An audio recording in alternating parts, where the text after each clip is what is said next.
Hey, Tomas here. Welcome to the next video in the Clinic Success Academy. So by the end of this video, you're going to understand the single cognitive principle that makes every closing technique work. Why asking great questions beats explaining great features every single time. So we'll get into it. So here it is in one line. Patients believe what comes out of their mouth more than what comes out of yours. Repeat that, write it down, literally get a piece of paper and scribble it down. This is the foundational principle behind every closing or sales technique that consistently works in this academy and in every high converting clinic we've seen. So here's why it works. When somebody says something out loud, their brain treats it as a commitment. They own it. They want to be consistent. But when you say it for them, again, given the fact they may not even trust you, they'll hear it as a pitch and they will immediately get defensive, even though it could be the same content, but it's a completely different result. That's the mechanism. It doesn't matter whether you're sitting across from a patient considering lip filler or a £6,000 or dollar regenerative knee protocol, whether it's dental implants, Botox, or weight loss. The principle is the exact same in every clinic, every vertical, every conversation. And the treatment names change, but this doesn't. So what this means in practice. For owners watching this changes how you train your team. Stop teaching them to explain better, but they should know the information, but start teaching them to ask better. The team that asks 80% of the time and tells 20% of the time will outperform the team that tells 90% of the time and asks 10% every single time. And that's not just a hunch, that is the pattern that we see across every clinic audit, and it is data driven. It's the reason why the best salespeople in the world just ask questions. They're not pitching, they're guiding you to reach the conclusion yourself. So for your front desk, every time you're about to tell a patient something important, pause.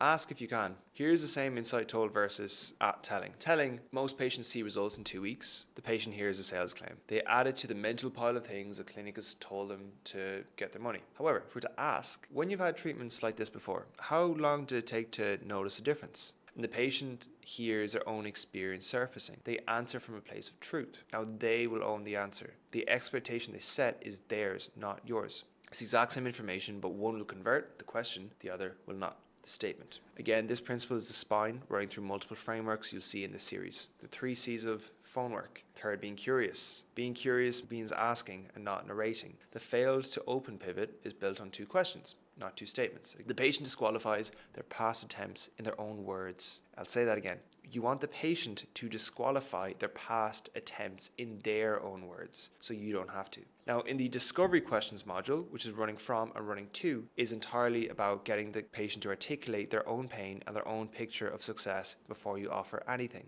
And in objection handling, which is probably the part you want to jump straight to, we will return every objection with a question, because a question surfaces what the patient actually means, where a counter argument just creates resistance. But if you remember one thing across the entire academy, make it this. Everything else is an application of this principle. Again, this is not aesthetics principle, it's not dental or regenerative medicine principle, and I know I keep saying this, but a lot of people would say, that won't work for me. This is human psychology, it will work for you. It's a cognitive truth about how humans process information and form beliefs. Think about how you make your own decisions. When someone tells you something, you're going to get defensive right away because we don't want to be sold to. You're going to evaluate it, but when you say something yourself, you're going to believe it. That dynamic doesn't change based on postcode, treatment, or price point. The specific questions you ask will shift between verticals, naturally. The words will change slightly, but the posture, the patient speaking 80% of the time, and you guiding, just steering slightly, nudging on course, stays constant, whether you're an aesthetic clinic in Birmingham or a regenerative practice in Los Angeles. Cool. So again, might seem overly simplistic, but is really important. So that is our main topic for this video. So here's what we covered today. Number 1, patients, and again, we've mentioned this before, will believe their own mouth more than yours. That is the foundational principle. Second, asking beats telling every time. The way you train for that is auditing the ratio, not the script.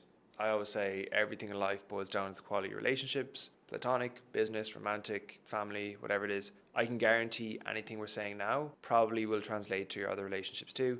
I know they do for me. This principle is the spine of every other framework in the academy. And 4, like I said, this is universal.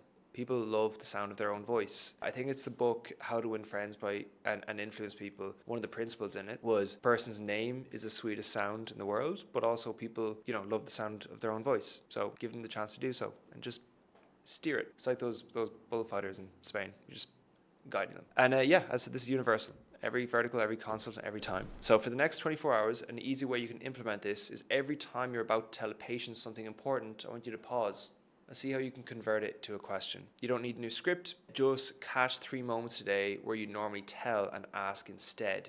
Bonus point as well, when it comes to making sentences, you'll note that questions tend to finish with an upward inflection. What I mean by this is, how are you doing today? You kind of, the voice goes up. When you do want to say something that's objective, you want to make sure your voice tones down at the end. It's an advanced concept, but I'm just going to mention it now. It'd be like, it's the difference with the downward inflection version here would be, how are you doing today? Right? See, my voice sounds more confident. Just something for another time, but worth mentioning. Ask me a question in Slack if you want to hear an actual example of that. The way you can practice this right now is I want you to pick 5 things you typically tell a patient. For example, this treatment works in 2 weeks. The package is more effective. We recommend starting with X. For each one, I want you to write the question version down and say them out loud. Use them tomorrow. That's it.